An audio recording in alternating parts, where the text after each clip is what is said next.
안녕하십니까. 저는 수도권에 사는 58살 평범한 주부입니다.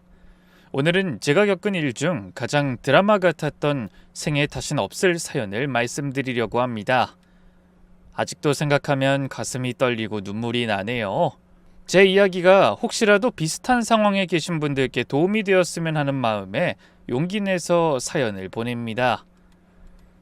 저는 35년 전에 결혼해서 아들 하나, 딸 하나를 키웠어요.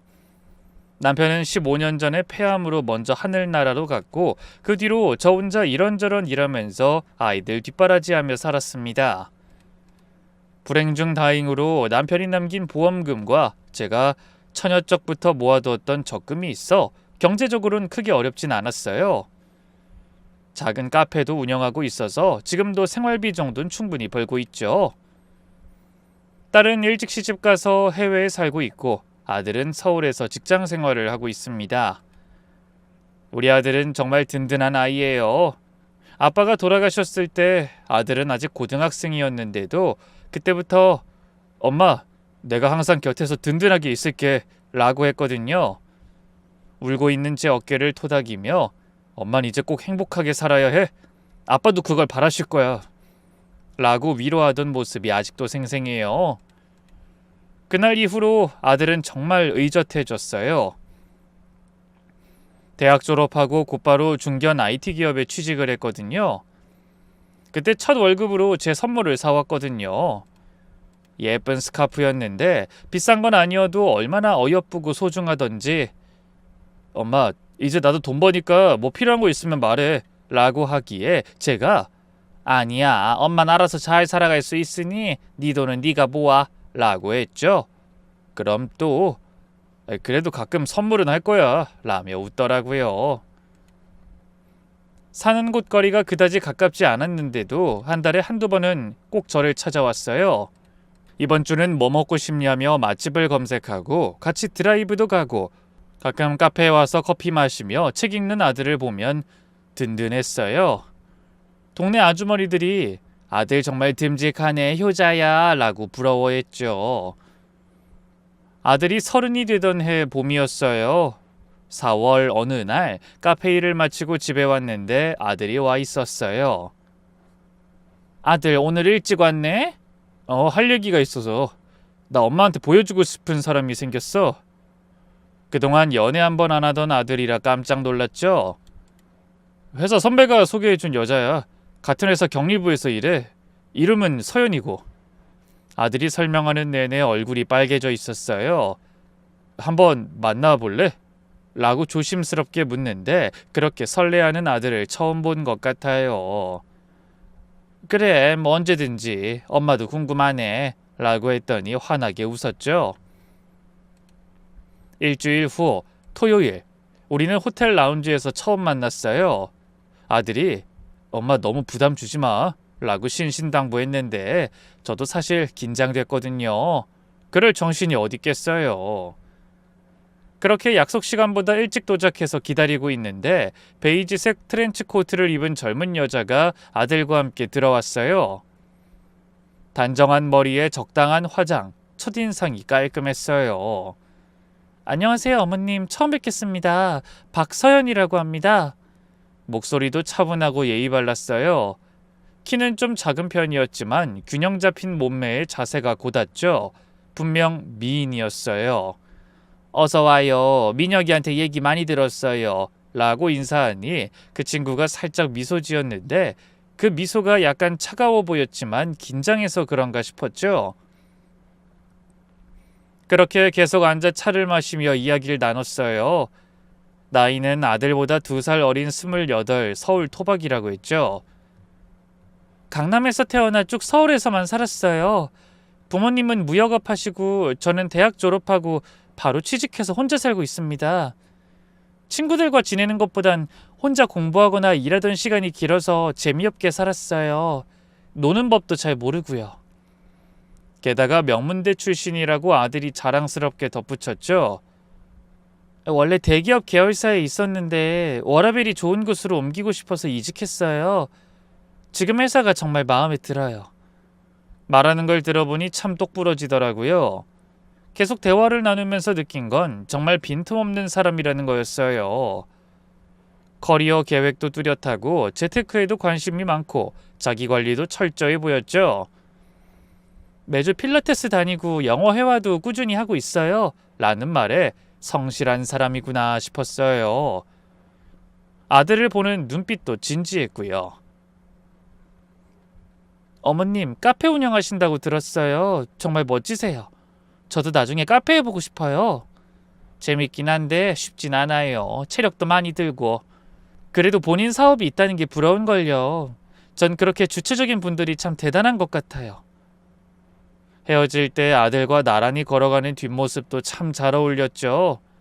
집에 와서 전 곧장 아들한테 전화했습니다. 괜찮은 사람 같다고 하니 아들이 정말 기뻐했어요. 제 기억으로는 그 후로 6개월 정도 연애했는데 그때까지도 아들은 눈에 띄게 행복해했습니다. 도시락을 처음 받아봤다며 자랑도 하고 한강으로 데이트를 갔다고 아이처럼 들떠하기도 했죠. 아들은 원래 저에게 시시콜콜한 이야기를 전보해주는 타입이거든요. 그렇게 사소하고도 소중한 일상을 자랑하며 사랑에 빠진 아들을 보니 저도 기분이 좋았어요. 가끔 아들은 여자친구를 데리고 함께 제 카페에 오기도 했습니다. 서연이는 어머님 커피 정말 맛있어요. 원두는 어디서 가져오세요? 라며 관심을 보였죠. 사실 잘 모르는 일인데도 그렇게 말해주는 게 참 고마운 일이잖아요. 그리고 한 번은 제가 케이크 만들어 왔어요. 카페에서 팔아보시면 어떨까요? 라며 직접 만든 케이크를 가져왔는데 솜씨가 꽤 좋았어요. 함께 먹어본 손님들 반응도 괜찮았고요. 참 재주가 많은 아이였죠. 9월쯤 아들이 결혼하고 싶다고 말해왔습니다. 서연이랑 정말 잘 맞아. 내가 딱 찾던 사람이라서 평생 함께하고 싶어. 꼭. 진지한 아들의 모습에 그래 좋은 사람 같더라. 엄만 찬성이야. 라고 했죠. 양가 상견례도 순조로웠어요. 서연이 부모님은 강남에서 무역회사를 운영한다고 했는데 점잖고 교양 있는 분들이었습니다. 결혼 준비하면서도 아이들은 정말 꼼꼼했어요. 어머님, 예단은 간소하게 하면 어떨까요? 요즘 실속 있게 하는 게 트렌드래요. 라며 합리적인 제안을 했죠. 예물도 비싼 것보단 의미 있는 게 좋을 것 같아요. 라며 제 부담을 줄여주려고 하더라고요. 참 현명한 며느리구나 싶었죠. 신혼집은 아들 회사 근처로 전세를 얻었어요. 32평 아파트였는데 제가 전세금 보태준다고 하니 어머님 저희가 알아서 할게요. 말씀 주신 것만으로도 감사해요. 라며 정중히 거절했습니다. 결국 제가 우겨서 가전제품만 사줬죠. 신혼살림 꾸미는 걸 도와주러 갔을 때 며느리가 얼마나 깔끔하게 정리하는지 감탄했어요. 결혼 첫 해는 정말 행복해 보였습니다. 명절 때도 어머님 올해는 저희가 음식 준비할게요. 라며 정성껏 준비했고 제 생일엔 예쁜 케이크와 선물을 들고 왔죠. 제 취향을 정확히 알고서요. 아들이 행복해하니 저도 마음이 놓였죠. 그런데 시간이 갈수록 조금씩 이상한 점들이 보이기 시작했습니다. 한 번은 제가 서연아 친정엔 자주 가니? 라고 물었는데 1년에 몇 번 정도요? 라고 짧게 대답하고 화제를 돌리는 겁니다. 명절에도 친정엔 잠깐 들렀다 온다고 했고 부모님 생신에도 선물만 보낸다고 했죠. 가족 이야기를 하면 불편해하는 게 느껴졌습니다. 그리고 결혼 2년 차부터 변화가 시작됐어요. 어느 날 집에 놀러온 서연이가 이렇게 말하더라고요. 어머님, 민혁 씨 돈 관리는 이제 제가 하려고요. 아무래도 제가 격리부다 보니. 서연이가 가게 관리를 맡는 게 처음엔 당연하다고 생각했습니다. 요즘 부부들은 다 그렇게 한다고 하니까요. 저축도 체계적으로 하고 투자도 해보려고요. 라는 말에 믿음이 갔고요. 그런데 반면 아들은 점점 여유가 없어 보이는 거예요. 엄마 요즘 카드값이 많이 나와. 라고 푸념하면서요. 서연이가 뭘 그렇게 많이 사나? 라고 물으면 화장품이랑 옷 좀 샀대. 직장 다니니까 필요하다고 라며 아들은 늘 며느리 편을 들었습니다. 그때만 해도 신혼이니까 맞춰가는 과정에서 그럴 수 있다고 생각했죠. 얼마 후 본격적으로 집에 문제가 생기기 시작했습니다. 어느 날 아들이 카페에 왔는데 얼굴이 수척해 보이더라고요. 미녀가 무슨 일 있어? 얼굴이 안 좋네 라고 했더니 아니에요. 그냥 요즘 야근이 많아서 라고 둘러대는 겁니다. 하지만 커피잔을 들 때 손이 떨리는 게 보였습니다. 엄마 혹시 5만 원만 빌려줄 수 있어요? 카페를 나가면서 아들이 조심스럽게 물었어요. 깜짝 놀랐죠. 제가 알기론 그때 아직 월급날이 좀 남았는데 말이에요. 그것도 고작 5만 원을 빌리다니. 당연하지. 근데 무슨 일이 있니? 그냥 지금 현금이 필요해서 금방 갚을게요. 뭔가 숨기는 게 있어 보였지만 자존심 상할까 더 묻지 않았어요. 그 다음 달에는 더 이상한 일이 있었어요. 아들 결혼 기념일에 외식하자고 했는데 이번엔 패스할게요. 서연이가 몸이 안 좋대 라고 하더라고요. 그런데 그날 저녁 우연히 강남역 근처를 지나가다 친구들과 술집에서 나오는 며느리를 보게 된 겁니다. 화려한 원피스에 하이힐까지 전혀 아파 보이지 않았죠. 고민 끝에 아들한텐 말하지 않았어요. 얼마 후 아들이 또 혼자 왔어요. 서연이는 오늘도 약속 있냐고 물었더니 고개를 끄덕이더라고요. 그러다 대뜸 하는 말이 엄마, 결혼하면 다 이런가? 왜? 무슨 일 있어? 아니야, 그냥 서연이가 요즘 자주 늦게 들어와서 그냥. 아들 눈가가 붉어져 있었어요. 뭔가 큰일이 있는 것 같았지만 말을 아끼는 것 같았습니다. 그러던 또 어느 날 아들이 전화해서 당황한 목소리로 이런 말을 하더라고요. 엄마, 얼마 전에 보니 통장 하나가 이상하더라고. 분명 3천만 원이 있었는데 다시 보니 1,000만 원밖에 없는 거야. 뭐? 서연이한테 물어봤어? 그래서 방금 물었는데 적금 넣었대. 근데 적금 통장을 안 보여줘. 앞으로 다른 통장들도 잘 살펴봐야겠어. 그때부터 불안감이 커지기 시작했습니다. 시간이 갈수록 아들은 눈에 띄게 수척해졌어요. 미녀가 밥은 제대로 먹고 다니는 거니? 잘 챙겨 먹으려고 하고 있어요. 그것보다 서연이가 요즘 이상해. 핸드폰을 절대 안 놔요. 화장실 갈 때도 들고 가고. 부부간 신뢰가 깨지기 시작한 것 같아 안타까웠습니다. 제가 해줄 수 있는 게 없었어요. 12월 크리스마스 무렵 아들이 울면서 떨리는 목소리로 전화를 했습니다. 엄마, 서연이가 거짓말했어요. 회사 야근한다고 했는데 회사에 전화해보니 일찍 퇴근했대. 나한테 대체 왜 이러는 걸까? 어디 갔는지 물어봤어? 응. 그랬더니 화를 내면서 감시하냐고 그래. 엄마, 이제 내가 어떻게 해야 할지 모르겠어. 곧이어 아들이 충격적인 얘기를 했습니다. 그리고 있잖아, 카드 명세서 봤는데 내가 모르는 곳에서 결제가 많이 됐어. 주로 강남의 술집이나 노래방, 음식점 같은 곳. 아들 손에 들린 명세서를 보니 정말 어마어마한 금액이었어요. 서연이한테 물어봤더니 회사 접대라고 하는데 경리부가 무슨 접대를. 망설이던 전 이전에 강남에서 서연이를 봤던 이야기를 해줬습니다. 그러자 아들 얼굴이 사색이 됐죠. 그렇게 계속 문제는 끊이지 않았어요. 몇 달 후 더 심각한 일이 생겼습니다. 엄마, 이번엔 서연이가 새벽에 몰래 전화하는 걸 들었어요. 분명 남자 이름이었는데 회사 선배래요. 새벽 2시에 무슨 업무 전화인지. 이제 거짓말인 걸 다 알겠는데도 따질 수가 없어요. 무서워요. 아들 눈에 눈물이 고여 있었어요. 미녀가 한번 진지하게 대화해봐. 이대로는 안 돼. 라고 조언했지만 아들은 진실을 아는 것을 무서워하는 것 같았습니다. 얼마 후 아들이 결정적인 증거를 발견했어요. 서연이 핸드백에서 이상한 명함을 봤어요. 무슨 바 명함인데 뒤에 모르는 이름이 적혀 있더라고요. 아들이 가져온 명함을 보니 VIP 바라고 적혀 있었고 뒤엔 재윤이라고 적혀 있었습니다. 아들 얼굴이 사색이 됐죠. 게다가 아들이 집을 정리하다 모르는 쇼핑백을 발견했대요. 명품 시계, 지갑, 벨트 전부 남성용이었죠. 하지만 아들은 자신은 모르는 거라며 사이즈도 스타일도 달라 자기 건 아닌 것 같다고 하더라고요. 그 일이 있고 나서 아들은 며느리에게 대화를 시도했답니다. 그런데 그것마저도 잘 안 됐는지 이렇게 말하더군요. 서연이한테 돈 얘기 꺼냈더니 내가 번 돈도 있다며 화를 냈어요. 근데 서연이 월급으로는 그렇게 쓸 수가 없거든.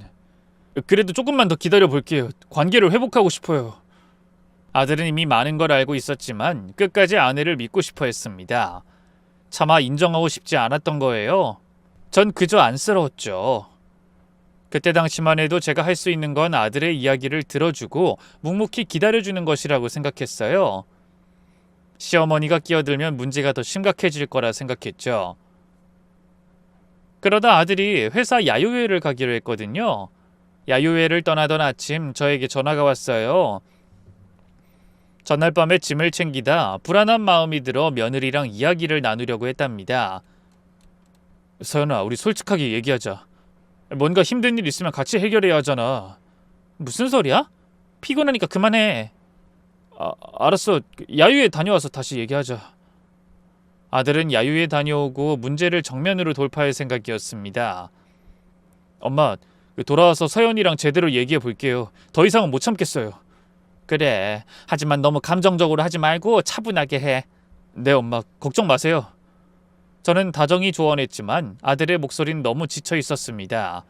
그리고 그게 그때 제가 들은 아들의 사고 전 마지막 목소리였어요. 그날 밤 핸드폰이 울렸어요. 깊은 잠에 빠져 있다 벌떡 일어났죠. 밤 전화는 항상 불길하잖아요. 모르는 번호를 보니 가슴이 쿵쾅거렸습니다. 여보세요? 김민혁 씨 보호자분이시죠? 김민혁 씨가 교통사고를 당했습니다. 지금 병원 응급실에 계시니 빨리 오셔야 합니다. 그 순간 온몸에서 힘이 빠졌어요. 손이 떨려 옷을 제대로 입을 수가 없었죠. 아들이 어떻게 됐나요? 많이 다쳤나요? 오셔서 의사 선생님 설명을 들으시는 게... 저는 그 말이 더 무서웠습니다. 택시를 잡아 타고 병원으로 가는 동안 계속 기도했어요. 하나님, 제발 우리 아들 살려주세요. 제 목숨과 바꿔도 좋으니.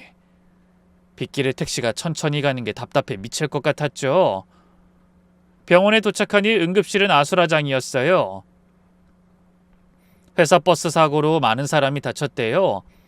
간호사가 절 보며 김민혁님 보호자세요? 이쪽으로 오세요. 라고 안내했습니다. 복도를 걸어가는데 다리가 후들거려 벽을 잡고 걸었어요. 수술실 앞에 회사 사람들이 모여 있었는데 다들 심각한 표정이었죠. 의사가 나와서 설명했습니다. 버스가 빗길을 미끄러져 가드레일을 뚫고 언덕 아래로 굴렀습니다. 환자분이 창가 쪽에 앉아 계셔서... 말을 잇지 못하는 의사를 보며 최악의 상황을 직감했어요. 살아있죠? 우리 아들 살아있는 거죠? 네, 살아계십니다. 하지만 머리를 심하게 다치셔서 뇌출혈이 심합니다. 응급수술로 뇌압을 낮췄지만 아직 의식이 없습니다. 혼수 상태예요. 혼수 상태라는 말에 그 자리에 주저앉았어요. 회사 직원들이 부축해줬죠. 언제 깨어날까요? 지금으로선 알 수 없습니다. 이 상태를 지켜봐야. 의사의 설명이 계속됐지만 머릿속이 하얘져서 아무것도 들리지 않았습니다. 잠시 후 중환자실로 옮겨진 아들을 봤어요. 머리엔 붕대가 감겨 있고 얼굴은 퉁퉁 부어 있었어요. 온몸에 기계가 연결돼 있고 산소호흡기로 숨을 쉬고 있었죠. 민혁아, 엄마야, 들리니? 엄마 왔어! 라고 불렀지만 아무 반응이 없었습니다. 차가운 아들 손을 잡고 펑펑 울었어요. 며느리한테 계속 전화했지만 받지 않았어요. 밤 10시, 12시, 새벽 2시 몇 번을 걸어도 소용없었죠. 문자도 보냈습니다. 서연아, 민혁이가 큰 사고 났어. 지금 중환자실이야. 빨리 와. 하지만 읽은 표시조차 뜨지 않았어요. 혹시 자고 있나 싶어 집 전화로도 걸어봤지만 역시 받지 않았죠. 새벽 5시쯤 되어서야 며느리한테 전화가 왔어요. 어머님, 무슨 일이세요? 목소리가 너무 또렷했어요. 자고 있다가 깬 목소리가 아니었죠. 배경에서 음악 소리 같은 게 들렸습니다. 서연아, 민혁이가 사고 났어. 버스가 전복됐대. 지금 병원이야. 네? 사고요? 어떤 사고? 어느 병원이에요? 여기 분당병원 중환자실. 빨리 와. 아, 네. 지금 바로 가요. 서연이는 많이 놀란 것 같긴 했지만 뭔가 어색했어요. 게다가 전화를 끊는데 뒤에서 남자 목소리 같은 게 들렸습니다. 누구요? 라고 묻는 것 같았는데 지금 그게 중요한 게 아니었죠. 1시간쯤 지나서 며느리가 도착했어요. 새벽 6시 반인데 화장을 하고 왔더라고요. 옷도 외출복 차림이었고 명품 핸드백까지 들고. 어머님, 민혁 씨가 어떻게... 물으면서도 계속 핸드폰 화면을 확인했습니다. 누군가한테 연락이 오길 기다리는 것처럼. 의사가 와서 상황을 설명했어요. 뇌출혈이 심해서 수술을 했지만 아직 위험합니다. 뇌부종이 계속되면 추가 수술이 필요할 수 있고. 수술비는 얼마나 들까요? 그때 며느리가 갑자기 물었습니다. 남편 생사가 걸린 상황에서 첫 질문이 돈이라니. 의사도 잠깐 당황한 표정이었죠. 보험 처리가 가능한 부분도 있지만 특수 치료는 별도입니다. 우선 보험 서류를 확인하시고. 의사 말에 며느리 얼굴이 하얗게 질렸어요. 손이 떨리는 걸 숨기려고 핸드백을 꽉 쥐고 있었죠. 아, 네. 보험은 제가 확인해 볼게요. 라고 하는데 목소리가 떨렸습니다. 병원에서 맞이하는 아침이 됐어요. 며느리가 제게 말했습니다. 어머님, 저 잠깐 집에 다녀올게요. 보험 서류 가져와야 해서. 그래, 빨리 갔다 와. 그게 마지막이었습니다. 30분이면 충분한 거리인데 3시간이 지나도 오지 않았죠. 전화해보면 서류 찾고 있어요 라고만 했죠. 오전이 돼서 주치의가 다시 찾아왔습니다. 보호자님, 이 환자 상태가 계속 악화되고 있습니다. 즉시 수술해야 합니다. 수술 동의서와 함께 비용 안내를 받았는데 금액을 보고 놀랐어요. 기본 수술비에 특수장비 사용료 등 일반 보험으로는 한계가 있었죠. 우선 수술에 동의했고 의사는 곧바로 수술 준비에 들어갔어요. 점심 무렵 겨우 며느리와 통화가 됐어요. 서연아, 도대체 뭐 하는 거야? 한시가 급한데. 어머님, 죄송해요. 보험이 좀 복잡해서. 이따 올 때 민혁이 통장이나 카드 찾아와. 5천만 원 모아둔 그 예금 통장 있잖아. 그러자 며느리가 한참 말을 못하더니 어머님, 그게 일주일만 시간을 주세요. 제가 꼭 해결할게요. 뭐? 일주일? 그게 지금 민혁이 수술비인 거 몰라? 며느린 그렇게 일방적으로 전화를 끊었어요.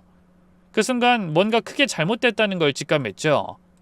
할 수 없이 아들 통장을 직접 확인하러 은행에 갔습니다. 아들이 예전에 엄마, 그 비상시에 쓰세요 라며 카드와 비밀번호를 알려줬거든요. ATM기 앞에서 떨리는 손으로 조회 버튼을 눌렀는데 잔액이 10만 8천 원. 5천만 원이 있어야 할 통장에 고작 10만 원 뿐이었어요. 거래 내역을 뽑아보니 더 충격적이었습니다. 몇 달 동안 매일 큰돈이 빠져나갔더라고요.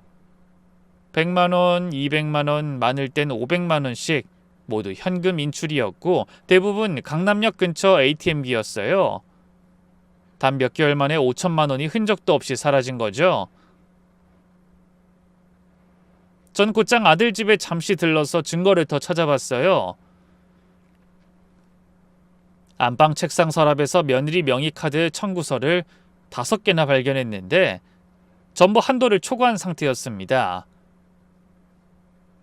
특히 매주 토요일마다 같은 곳에서 반복 결제된 내역이 있었죠. 클럽 미라주, K엔터, 그리고 영수증엔 항상 재윤이라는 담당자 이름이 적혀 있었습니다. 그리고 중고차 계약서도 있었습니다.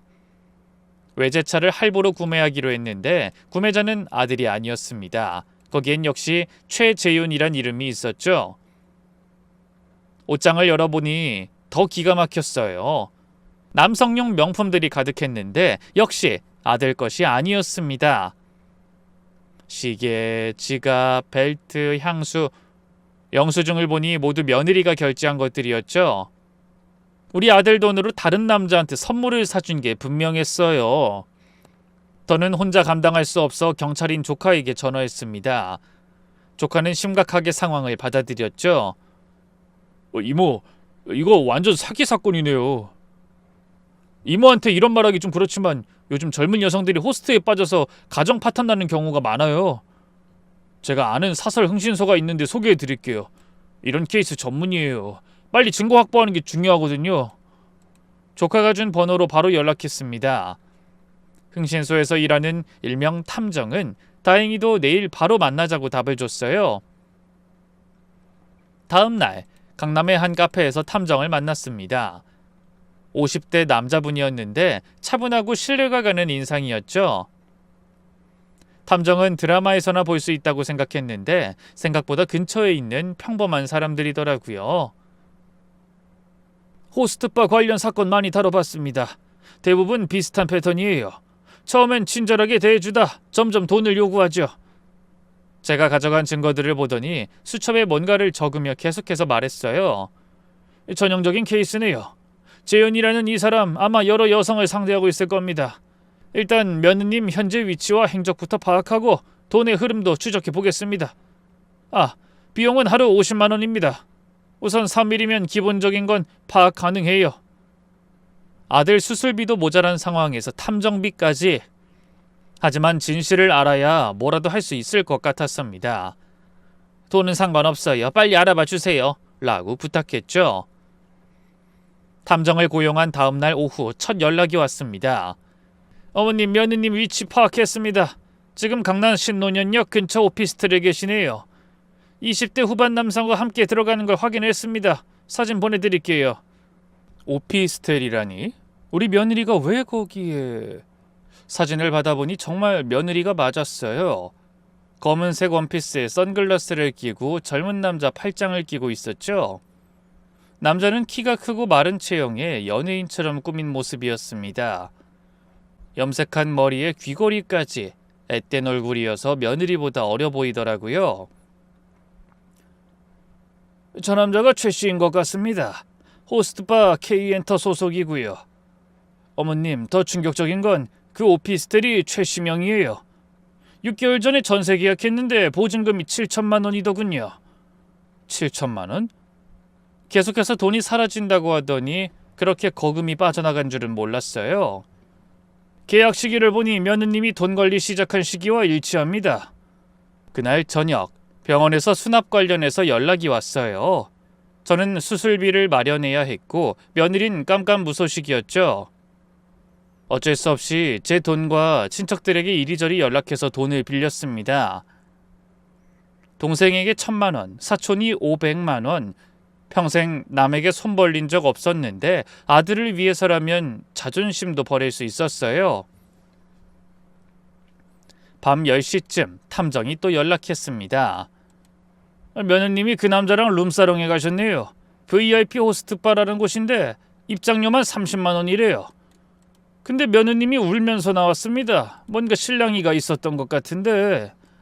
탐정이 보낸 사진을 보니 며느리가 눈물을 닦으며 나오고 있었어요. 최 씨는 뒤에서 팔짱을 끼고 차갑게 서 있었고요.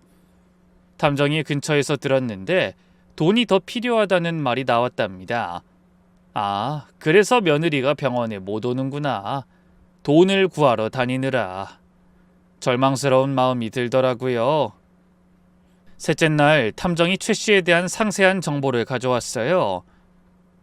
최재윤, 가명입니다. 본명은 최정호, 26살. 호스트 경력 5년인데 악명이 높더군요. 나이를 속이고 일하는 것 같습니다. 주로 30, 40대 여성들을 상대하죠. 26? 며느리보다 2살이나 어렸어요. 특히 결혼 생활에 문제가 있는 여성들을 타겟으로 합니다. 처음엔 누나 힘드셨죠? 라며 위로해주다가 누나가 없으면 죽을 것 같다라며 감정적으로 호소하죠. 탐정이 보여준 최 씨의 SNS를 보니 온통 명품 자랑이었어요. 시계, 옷, 가방, 설명을 들으니 모두 여자들이 사준 거랍니다. 그리고 이 부분이 중요한데 최 씨가 동시에 관리하는 여성이 현재 4명입니다. 며느님한테 한 것처럼 다른 여성들한테도 똑같이 하고 있죠. 사진을 보니 정말 여러 여성과 친밀한 포즈로 찍은 사진들이 있었는데 보기만 해도 속이 뒤집혔어요. 그날 오후 탐정이 또 긴급히 연락해 왔어요. 어머님, 며느님이 제이모터스의 최 씨와 함께 갔습니다. 이미 계약한 BMW 때문인 것 같은데. 맞아요. 계약서에서 본 그 500만 원 계약금 말이에요. 최 씨가 빨리 차를 받고 싶어 하는데 며느님이 난감해하고 있습니다. 나중에 확인한 바로는 며느리가 남편이 사고 났으니 취소하자고 했는데 최 씨는 약속을 어떻게 저버리냐며 울먹이고 호소했다고 하더라고요. 26 청년이 30 여자한테 애교 부리며 조르는 모습, 듣기만 해도 역겨웠습니다. 며느린 그런 최 씨가 불쌍해서 못 부리쳤다고 하더군요. 그리고 어머님, 이게 더 충격적인데, 담정이 잠시 말을 멈추더니 최 씨가 도박빚이 3천만 원 있답니다. 그래서 최근 더 급하게 돈을 뜯어내고 있는 거예요. 도박빚까지. 우리 며느리가 완전히 먹잇감이 된 거였어요. 담정조사 나흘째, 결정적인 장면을 포착했대요. 어머님, 오늘 낮에 며느님이 최 씨를 찾아갔는데 큰 싸움이 있었습니다. 강남의 한 카페에서였는데 며느리가 울면서 무릎까지 꿇었다고 합니다. 최 씨는 차갑게 내려다보고만 있었고요. 그 대화 내용을 들어보니 며느님이 남편이 혼수 상태라면 또 돈 좀 돌려달라고 사정했다고 합니다. 근데 최 씨는 본인이 준 건데 왜 돌려달라고 하냐며 거절하더라고요. 선물 아니었냐며 화까지 내고. 며느리가 제발 꼭 수술비가 필요하다라고 울었지만 최 씨는 들은 척도 안 했답니다.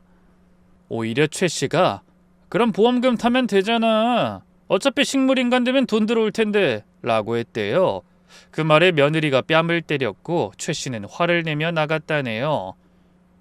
담정이 말하길 그리고 얼마 후에 분명 본인이 다시 용서해주겠다고 화해하자고 문자를 보냈을 겁니다. 이게 바로 전형적인 가스라이팅입니다. 상대방을 가해자로 만들고 자기가 피해자인 척하는 거죠 라고 설명했어요. 실제로 며느린 자기가 잘못했다며 다시 최 씨를 찾아갔대요. 끊어낼 수 없는 굴레 같았죠. 정말 미친 짓이죠. 그날 밤 며느리가 처음으로 병원에 나타났습니다. 일주일 만이었죠. 검은색 정장을 입고 왔는데 눈이 퉁퉁 부어 있었어요. 화장으로 가리려 했지만 울은 흔적이 역력했고요. 어머님, 죄송해요. 정말 죄송해요. 무릎 꿇고 울기 시작했습니다. 서연아, 너 그 돈 다 어디 썼니? 잊었으면 내가 말해줄까?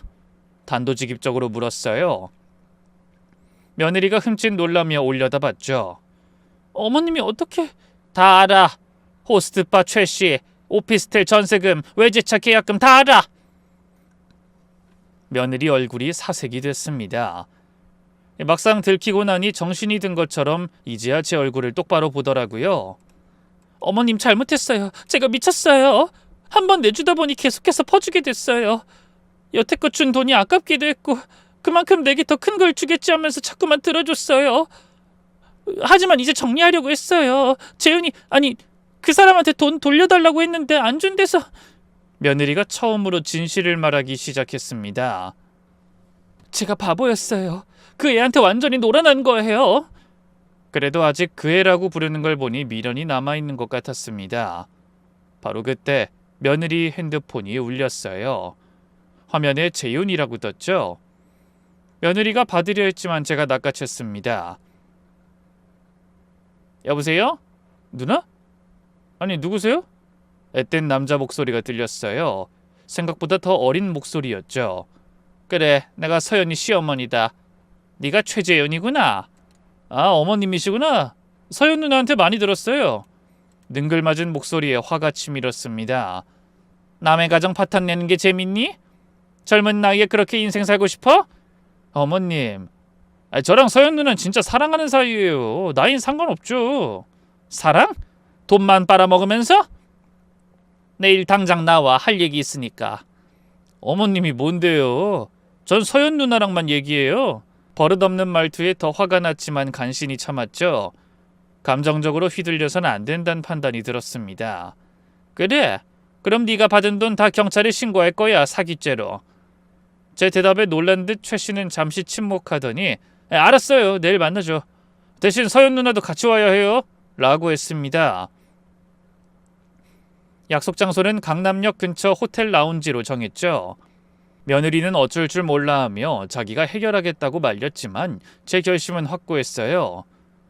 다음 날 탐정을 옆에 대동하고 약속 장소로 갔습니다. 저랑 며느리만 테이블에 있고 탐정은 옆 테이블에 있었죠. 그 뒤에 최 씨가 나타났는데 정말 어려 보였어요. 아마 실제보다 더 어리게 꾸민 것 같았죠. 찢어진 청바지에 커서 헐렁이는 티셔츠, 염색한 머리, 마치 대학생처럼 보였습니다. 어머님 안녕하세요 라고 인사하는 말투까지 완전히 철딱선이 없는 애 같았어요. 딱 봐도 존중해줄 필요 없어 보이니 말 편히 할게. 너 몇 살이니? 26이요. 서연 누나가 이야기 안 했어요? 뻔뻔하게 웃으며 며느리를 쳐다봤습니다. 며느린 고개를 숙이고 있었죠. 누나 시댁이 무서워서 그래? 우리 사이를 왜 숨겨? 최 씨가 며느리 손을 잡으려 했지만 며느리가 피했어요. 그러자 얼굴이 잠깐 굳었다가 다시 웃더라고요. 손 치워. 그리고 좋은 말 할 때 서연이한테서 받은 돈 다 토해내. 받은 게 아니라 선물 받은 거예요. 그치 누나? 제가 단호하게 말했지만 최 씨는 코웃음을 쳤습니다. 며느리를 보며 윙크까지 했어요. 정말 밉살스러운 놈이었죠. 그래? 그럼 우리 아들 돈으로 산 차는 뭐야? 그것도 선물이야? 명의자 동의 없는 계약은 사귄 거 모르니? 그건 누나가 사주기로 약속한 거예요. 난 그냥 타기만 하면 돼요. 이해가 잘 안 되시나 본데 이건 연인 간의 일이라고요. 서연 누나 입으로 말해봐. 우리 약속한 거 맞지? 이번 주에 차 받기로 했잖아. 최 씨가 여전히 뻔뻔하게 굴었습니다. 그 나이에 맞지 않게 애교를 부리는 게 역겨워 토가 나올 뻔했죠. 이를 듣고 있던 며느리가 드디어 입을 열었어요. 내가 말했잖아. 미안하지만 취소해야 해. 남편이 사고 나서. 그게 나랑 무슨 상관이야. 누나가 약속했잖아. 최 씨가 갑자기 목소리를 높였습니다. 주변 사람들이 쳐다볼 정도로 크게 소리쳤죠.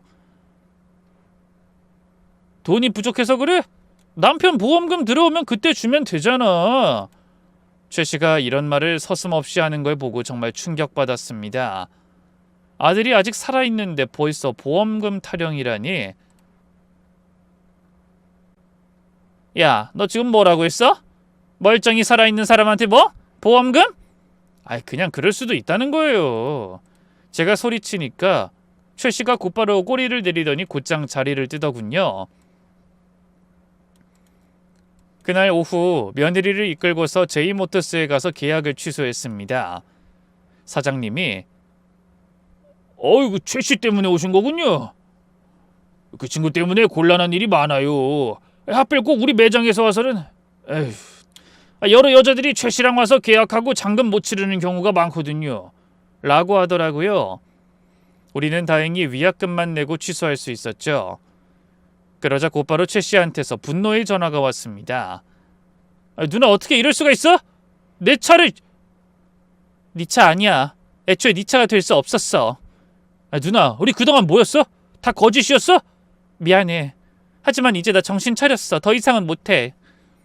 며느리가 단호하게 말했어요. 처음으로 최 씨한테 강하게 나가는 모습이었죠. 며느리가 전화를 끊으려 하자 최 씨가 그래 그럼 다 폭로할 거야. 우리 찍은 사진이랑 영상 다! 라고 소리치고선 곧바로 도망갔죠. 나중에 조카에게 물어보니 어차피 유포했으면 협박죄로 잡혔을 거라고 하더군요. 최 씨의 협박에 우리도 반격을 준비했습니다. 저는 탐정에게 추가금을 내면서까지 마지막 부탁을 했습니다. 그러자 곧장 알아보고서 제게 보고해줬죠. 다른 피해자들 찾아봤는데 생각보다 많습니다. 비슷한 수법으로 당한 여성이 5명이나 됩니다. 그중 한 분은 집까지 팔았다네요. 피해자들과 연락을 하나씩 해봤어요. 처음엔 부끄러워서 만나길 꺼렸지만 비슷한 처지라는 걸 알고는 용기를 내주더라고요. 첫 번째 만난 분은 42살 여성이었습니다. 저도 최 씨한테 1억 넘게 줬어요. 누나만 있으면 된다는 말에 완전히 빠졌죠. 남편은 이 사실을 알고 이혼을 요구했어요. 두 번째는 38살 여성이었는데 더 심각했어요. 듣기만 해도 가슴이 아플 정도로요. 전 이혼까지 했어요. 최 씨가 누나랑 결혼하고 싶다고 해서 그걸 또 바보같이 믿었죠. 남편과 이혼하고 재산 분할받은 돈을 다 최 씨한테 줬어요. 지금은 월세방에서 혼자 살고요. 세 번째 피해자의 이야기가 가장 충격적이었죠. 최 씨가 다른 여자들 얘기를 하면서 경쟁심을 부추겼어요. 다른 누나는 더 비싼 선물을 준다면서요. 여자들끼리 경쟁하게 만들어 더 많은 돈을 뜯어낸 거였습니다. 정말 악질적인 수법이었어요. 그리고 네 번째 피해자가 중요한 정보를 줬습니다. 최 씨가 조만간 미국으로 도망갈 계획이래요. 여기서 더 이상 일하기 힘들어졌다고. 최 씨가 돈을 최대한 모아 미국 가서 새 출발하려고 한다는 거였어요. 그래서 최근에 더 급하게 돈을 요구했던 거죠. 우리는 피해자 모임을 만들어 대책을 논의했습니다. 각자 증거를 모아 함께 고소하자는 의견이 나왔죠. 피해자들의 이야기를 듣던 며느리도 이제야 완전히 정신을 차린 것 같았어요. 저 때문에 다른 분들도 피해를 받네요. 제가 돈을 계속 줘서 더 대담해진 거예요. 계속해서 자책하는 며느리가 안쓰러웠어요.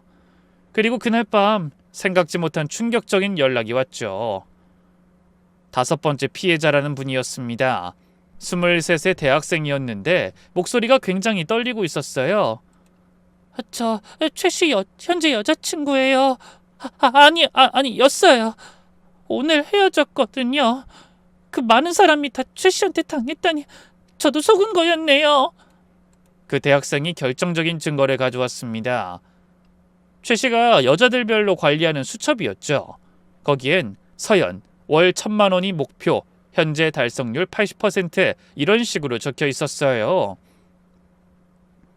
완전히 사업자처럼 여자들을 관리하고 있었던 겁니다. 보면서 소름이 쫙 돋았어요. 증거를 모두 모은 후 우리는 최 씨를 다시 만나기로 했어요. 제가 새로운 협상을 하자고 제안했거든요. 그리고 최 씨 몰래 이번엔 피해자들이 모두 함께 가기로 했죠. 약속 장소는 강남의 한 호텔 로비였습니다. 최 씨가 가장 좋아하던 화려하고도 사적인 곳이었죠. 약속 장소에서 만난 최 씨는 절 보고도 여전히 여유로운 표정으로 걸어왔어요. 오늘은 또 무슨 미팅인가요? 라며 비웃을 정도였죠. 정말 뻔뻔한 놈이었습니다. 최정호, 이 사람들 다 알지? 다른 테이블에 있던 피해자들이 우르르 나와 최 씨 앞에 섰어요. 그 모습을 본 최 씨 얼굴이 그제야 굳었습니다. 이 사람들이 왜 여기에 다 같이... 우리가 바본 줄 알았어? 다 알아냈거든? 나만 사랑한다더니 동시에 5명이랑 만났잖아. 첫 번째 피해자가 소리쳤어요. 분노에 찬 목소리였죠. 최 씨가 당황하며 이건 오해예요. 각자 사정이 있어서 라고 변명하기 시작했습니다. 그때 막내 피해자가 수첩을 꺼내 보였어요. 이것도 오해야? 여자들한테 받은 돈 계획표잖아. 최 씨 얼굴이 하얗게 질렸습니다. 더 이상 변명할 수 없는 증거였으니까요. 좋아, 인정해. 그래서 뭐 어쩌라고. 다 너희가 자발적으로 준 거잖아. 직접 인출해서 나한테 줬고 난 감사히 받은 거라니까? 선물은 돌려줄 의무가 없어. 최 씨가 갑자기 태도를 바꿨어요. 완전히 본색을 드러낸 거죠. 그 뻔뻔함에 모두가 경악했습니다. 그때 옆에 있던 조카가 나섰어요. 피해자들한테 받은 녹음기를 꺼내들었죠. 최정호 씨, 사기죄는 자발적으로 줬는지가 중요한 게 아니에요. 거짓으로 속였는지가 중요하죠. 기망행위라고 하죠. 여기 증거 다 있습니다. 나만 사랑한다고 하면서 5명 동시 만났고 그걸 통한 금전적인 협박이 이어졌죠. 최 씨가 식은땀을 흘리기 시작했어요. 그리고 결정적으로 미국 도피 계획까지 다 확인했습니다. 다음 주 출국 예정이시죠? 비행기표까지 끊어놨던데 변제 의사가 아예 없는 것도 확인됐네요. 그걸 어떻게... 최 씨가 깜짝 놀랐어요. 이제 정말 궁지에 몰린 표정이었죠. 바로 그때 경악할 만한 일이 일어났습니다. 호텔 로비로 젊은 여자가 뛰어들어왔어요. 임신한 배가 불러있는 겁니다. 오빠! 모두가 놀라서 쳐다봤죠. 20살쯤 돼 보이던 그 여자는 울먹이며 최 씨에게 달려갔습니다. 한참 기다렸는데 왜 안 와? 이러다 병원 늦는다니까. 우리 아기 검진 날이라고. 최 씨가 당황하며 지금 바빠서 라고 말을 더듬었어요. 그때 여자가 우릴 보더니 이 아줌마들 누구야? 또 돈 빌리러 온 거야? 하고 물었습니다. 상황이 완전히 급반전됐죠.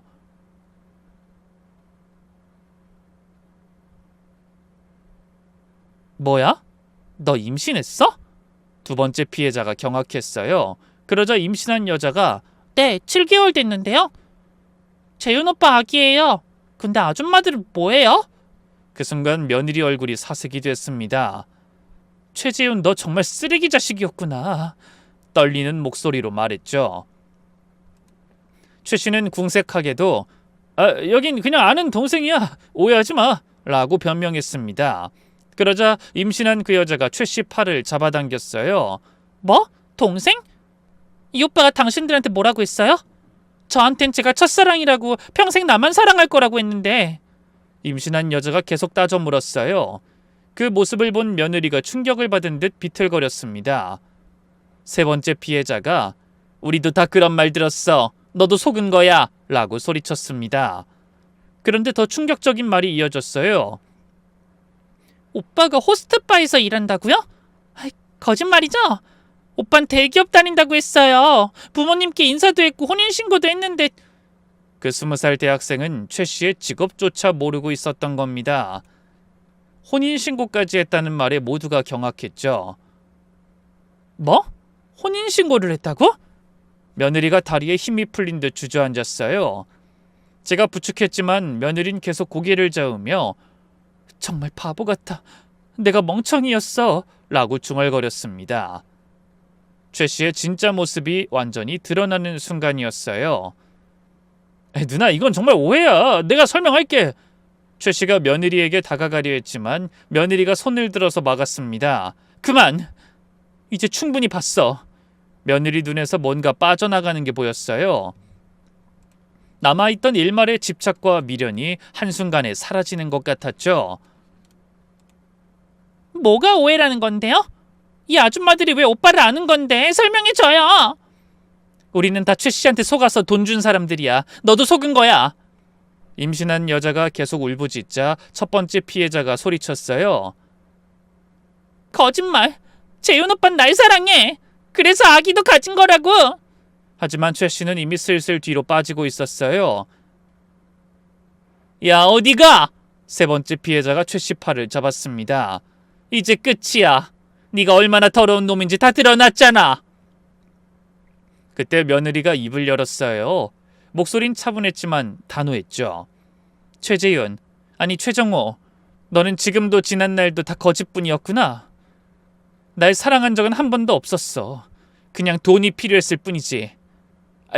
그게 아니라. 최 씨가 붙잡으며 변명하려 했지만 며느리가 말을 끊었습니다. 7개월이면 나랑 만나는 동안 넌 이미 다른 여자를 임신시킨 거네. 그것도 20살짜리 애를. 혼인신고까지 하고. 내가 정말 바보였어. 너 같은 쓰레기한테 미쳐서 내 가정을 망쳤다니. 며느리가 비웃는 말에 최 씨가 발끈했습니다. 쓰레기? 누나가 먼저 호스트바 와서 날 지목한 거 잊었어? 남편은 너무 순진하고 무던해서 지루하다며. 그러더니 이제 와서 왜 내 탓이야? 최 씨가 본색을 완전히 드러냈어요. 맞아, 내가 먼저 갔어. 내가 외로워서 바보 같은 짓 했어. 하지만 넌 날 이용했잖아. 사랑한다고 거짓말하면서 돈만 빼먹었잖아. 거짓말? 난 그냥 장사했을 뿐이야, 호구들한테. 최 씨의 말에 모두가 분노했어요. 그 순간 며느리가 최 씨 뺨을 때렸습니다. 짝! 소리가 호텔 로비에 울렸죠. 맞아, 내가 호구였어. 하지만 이제 아니야. 네가 찍었다는 사진이나 영상 마음대로 해. 이제 상관없어. 난 이미 바닥을 쳤으니까. 그 말에 최 씨가 당황했습니다. 협박 카드가 무력화된 거죠. 어머님 가요. 이제 볼 일 없어요. 며느리가 제 팔을 잡고 일어났습니다. 다른 피해자들도 하나둘 일어났죠. 그러자 최 씨도 도망치려고 했어요. 오빠 어디 가? 그럼 나랑 아긴 어떡하라고? 미안, 다음에 연락할게. 우선 애는 네가 알아서 해줘. 임신한 여자가 울부짖었지만 최 씨는 그녀마저 외면했어요. 여자가 불쌍했지만 지켜볼 수밖에 없었어요. 그녀도 피해자였지만 동시에 현실을 직시해야 했으니까요. 최 씨가 비겁하게 도망치려던 찰나 조카가 그 앞을 막아섰어요. 그때 최 씨 핸드폰도 울리기 시작했습니다. 최정호 씨, 지금쯤 고소장 접수돼서 넘어갔을 겁니다. 지금 그 전화 경찰서일 테니까 어서 받아보세요.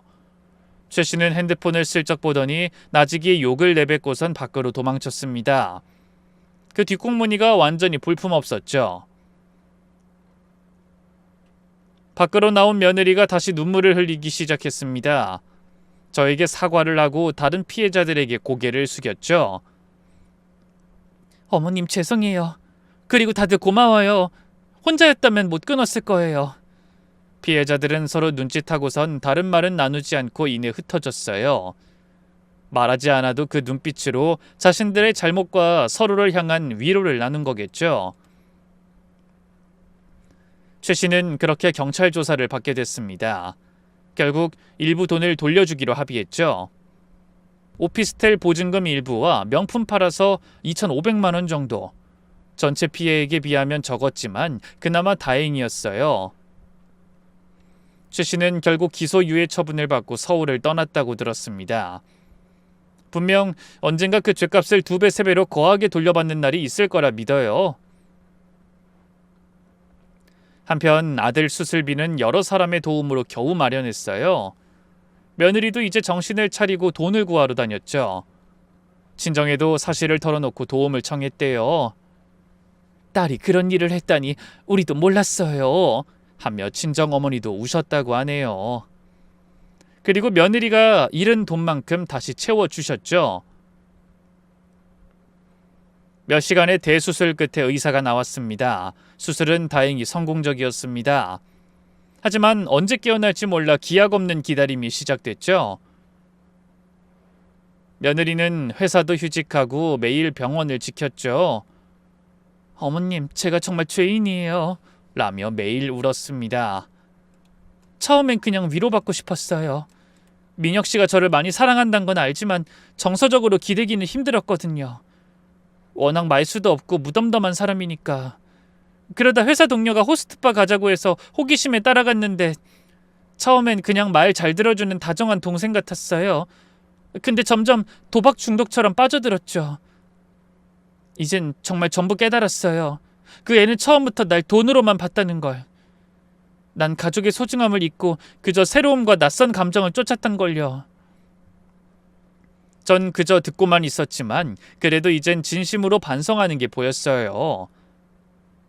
수술 후 5일째 기적이 일어났어요. 아들이 눈을 뜬 거예요. 엄마. 희미한 목소리였지만 분명히 들렸습니다. 아들아, 엄마야. 옆에 있던 며느리도 민혁아, 미안해. 정말 미안해. 라며 울었죠. 의사 선생님이 오셔서 정말 다행이라며 예상보다 빨리 의식을 회복했다고 했습니다. 하지만 아직 말하기 힘든 상태라 충분한 휴식이 필요하다고 했죠. 그래도 살아있다는 것만으로도 감사했어요. 아들이 완전히 의식을 회복한 건 한 달 후였어요.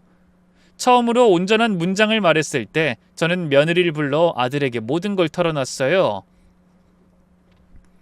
며느리가 다른 남자에게 빠졌던 일, 돈을 탕진한 일, 하지만 지금은 진심으로 후회하고 있다는 것까지 아들은 조용히 듣기만 했습니다. 긴 침묵 끝에 입을 열었죠. 알고 있었어요. 어느 정도는 호스트바 명함을 받거든요. 그리고 돈이 사라지는 것도. 하지만 모른 척했어요. 제가 더 잘하면 돌아올 거라고 믿었죠, 바보같이. 아들의 말을 들은 며느리가 더 크게 울었어요. 왜 말하지 않았어? 며느리가 울부짖었습니다. 말했다면 들었을까? 이미 빠져 있었잖아, 그 남자한테. 아들의 담담한 목소리가 더 아팠어요. 나도 부족한 남편이었지. 당신을 외롭게 했으니. 하지만 이건 용서할 수 없어요. 아들은 냉정했습니다. 일단 별거 하자. 나도 생각할 시간이 필요해. 당신도 자기 자신을 돌아볼 시간이 필요하고. 며느린 고개를 끄덕이며 기다리겠다고 했죠. 퇴원 후 아들은 저희 집으로 왔어요. 며느린 매일 문자를 보냈지만 아들은 읽기만 할 뿐 답장은 하지 않았습니다. 엄마, 저도 서연이가 피해자라는 걸 알아요. 하지만 배신감이 너무 커. 같은 공간에 있을 수가 없어요. 그래도 한 번은 대화를 해봐야 하지 않겠니? 제가 조심스럽게 말했지만 아들은 고개를 저었어요. 아직은 못하겠어요. 그 사람 얼굴 보면 그 남자 생각이 날 것 같아서. 아들의 상처가 얼마나 깊은지 알 수 있었기에 더는 말하지 않았습니다. 이 모든 건 지금으로부터 반년 전 이야기예요. 아들과 며느린 여전히 별거 중이지만 일주일에 한 번 상담을 받으러 함께 가요. 부부 상담사는 시간이 필요하다며 신뢰를 회복하는 건 하루아침에 되지 않는다고 했죠. 아들도 조금씩 마음을 열려고 노력하는 게 보입니다. 며느린 정말 달라졌어요. 예전에 완벽주의적이고 비밀스러운 모습은 사라졌죠. 대신 솔직하고 투명한 사람이 됐습니다. 매달 수입과 지출을 정리해서 아들에게 보고하고 큰 지출은 꼭 상의해요. 스스로 정한 규칙이랍니다. 어머님, 제가 번 돈으로 빚 갚고 있어요. 한 달에 200만 원씩요. 게다가 부업을 2개나 시작했다고 했어요. 나머지 4천만 원을 갚으려면 2년은 걸리겠지만 포기하지 않고 있죠. 그 성실한 만큼은 인정해줘야겠더라고요. 무엇보다 며느린 자기 자신과 싸우고 있어요. 상담받으면서 알았어요. 제가 왜 그런 사람한테 빠졌는지. 인정받고 싶었고 특별한 사람이 되고 싶었던 거예요. 중독 상담을 받으며 자기 내면의 문제를 들여다보고 있었어요. 지난주에는 아들과 며느리가 처음으로 같이 식사를 했습니다. 몇 개월 만이라 어색한 분위기였지만 그래도 한 테이블에 앉았다는 게 의미 있었어요. 미녀가 기다려줘서 고마워 라는 며느리 말에 아들이 아직은 잘 모르겠네 라고 답했지만 예전처럼 차갑진 않았습니다. 저는 아들의 모든 선택을 응원했기에 그저 묵묵히 지켜볼 뿐이었죠. 이 이야기의 결말은 아직 쓰이지 않았어요. 아들과 며느리가 다시 함께할지 아니면 각자의 길을 갈진 모르겠습니다. 상처는 쉽게 아물지 않겠지만 우리 모두 치유의 시간을 갖고 있으니 나중엔 더 나은 선택을 할 수 있겠죠. 시간이 약이라고 하잖아요. 언젠가는 이 아픔도 추억이 되겠죠. 그때까지 저는 아들 바로 곁에서 그리고 먼 거리에서 며느리를 지금처럼 지켜보려고 합니다. 긴 글 읽어주셔서 감사합니다.